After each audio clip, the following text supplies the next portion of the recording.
In this lesson, we'll be discussing how to find the vertical asymptote or whole of rational functions.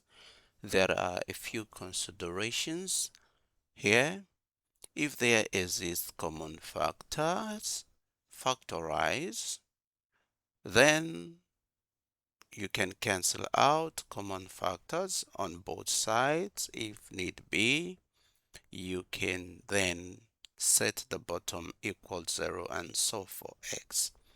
And if x is equal 0, it results in a whole. If factors cancel out completely, it still results in a whole. If factor remains in the denominator, it results in vertical asymptote. Now, let's take for example, you are to find the vertical asymptote given that y is equal x minus 1 all over x squared plus 5x plus 6. How do you go about finding the vertical asymptote of this function? The first is to see if common factors exist. Now, the top it's okay, but we can still factorize the denominator. So we are going to have that our y is equal x minus 1 all over the leading coefficient here is 1. If we multiply it by the constant, we are going to have 6, and we need to get two factors of 6 such that when we plus or minus, we are going to get the middle term, which is 5x. And those two factors are 2 and 3, because if we add 2 and 3, we will get 5. Now let's replace 5x with the middle term.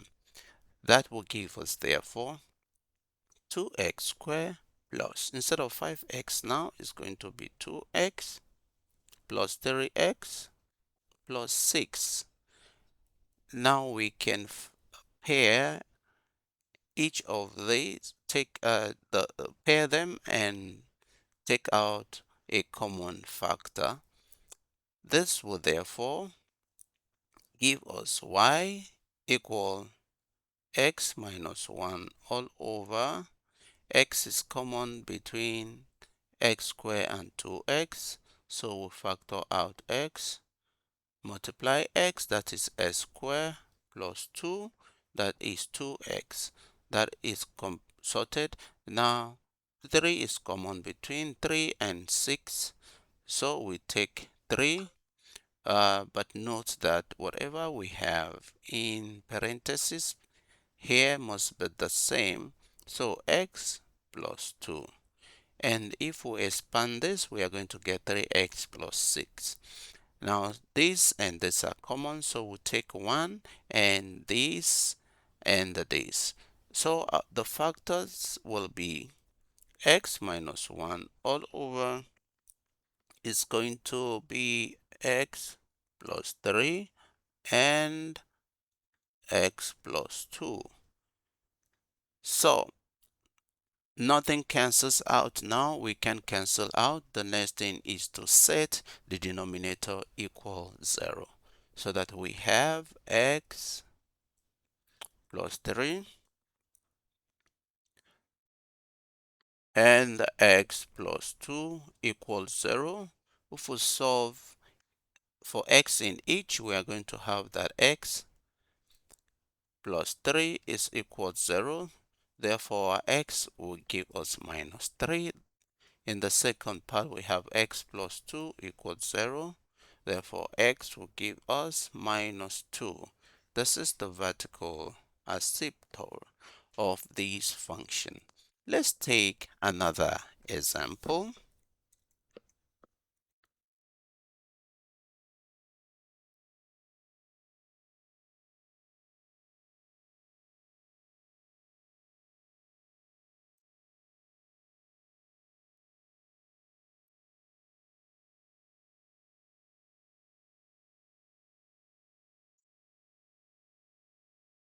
So if you are given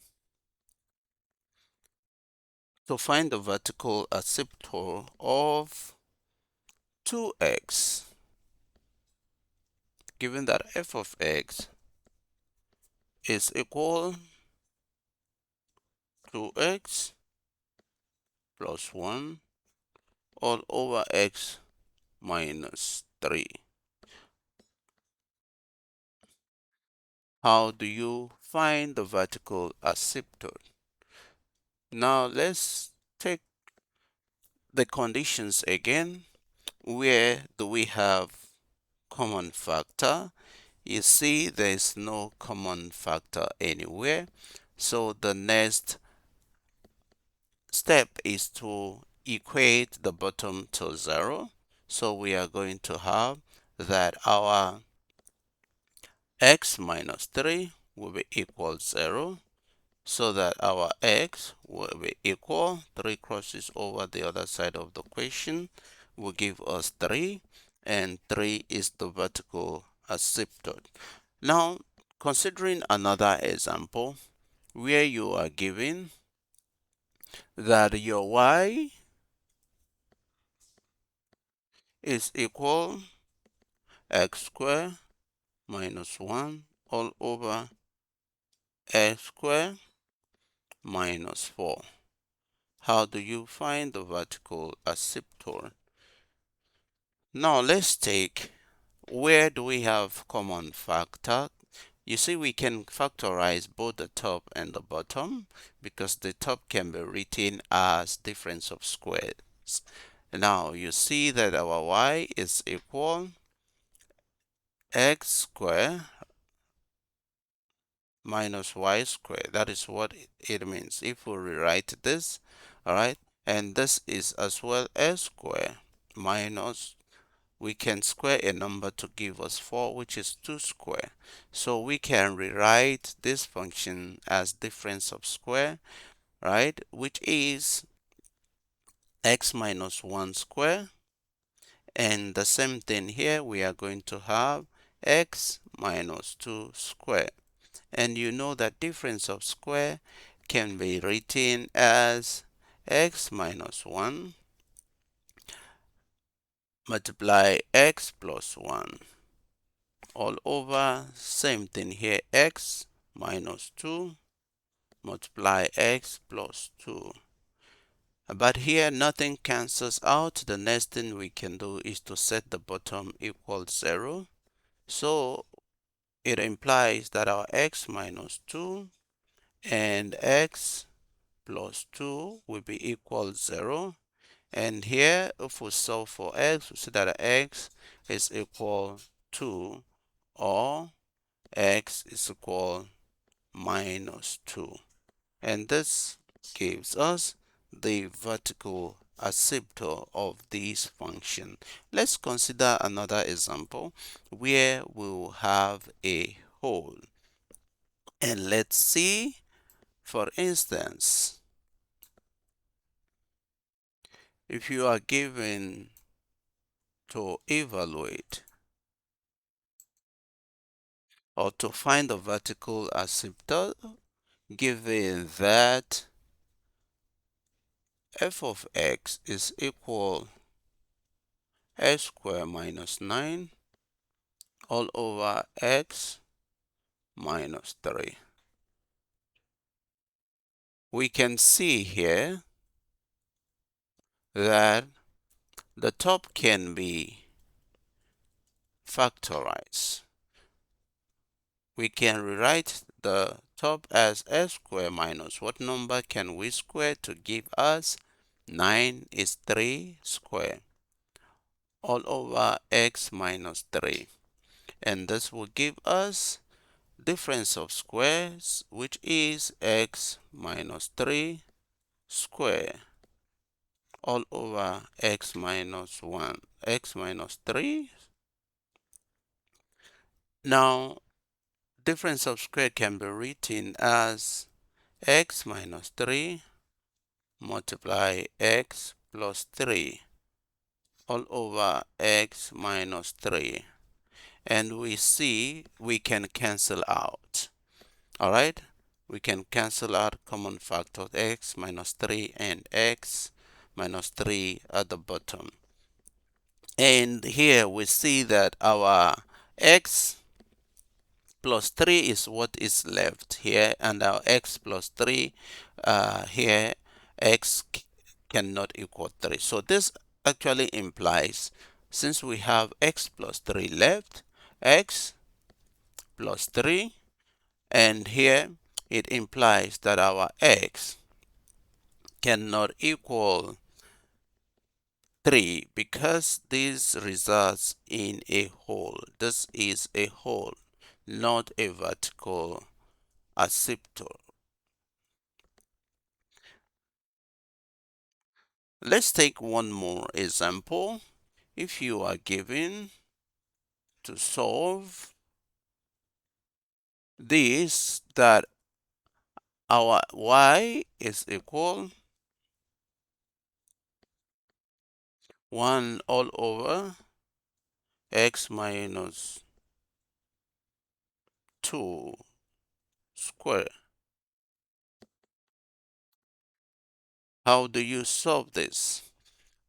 Instead of expanding, we can actually go straight to equating the bottom to 0. So we are going to have that our x minus 2 square will be equal 0.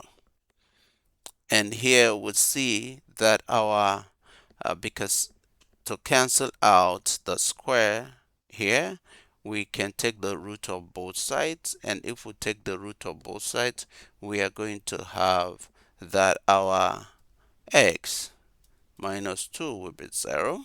That is what we have left, such that our x will be equal to. All right, and this is the vertical asymptote of this function. Now try your hands on this next example before you watch the video. If you are given that your y is equal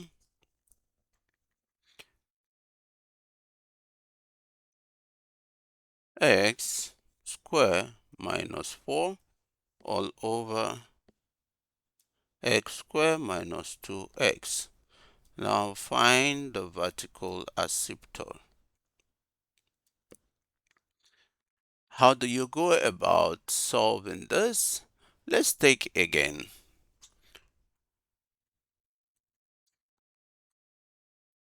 Common factors exist, so we can factorize. This means that our y is equal. If we rewrite the top, we are going to have s square minus 2 square, because we can rewrite 4 as 2 squared. 2 times 2 is 4. 2 to the power of 2 is 4. And so that we have difference of squares. And this at the bottom, we also have common factor there, and the common factor will be x is common between x squared and 2x. X multiply x will give us x squared minus x multiply 2 will give us 2x. So this is sorted. If we rewrite the top as difference of square, we are going to have x squared x minus 2 multiply x plus 2 all over x multiply x minus 2. And we see that this can cancel out. And what we have left will be x plus 2 all over x. Now, if we equate the bottom equals 0, so we are going to have that our x is equal 0. And remember, when x is 0, it results in a hole. So what we actually have here will be a hole. All right. Now, finally, this brings us to the end of how to find the vertical asymptote of a rational function. Please subscribe, like, and share our video if you find it helpful. Thank you for watching.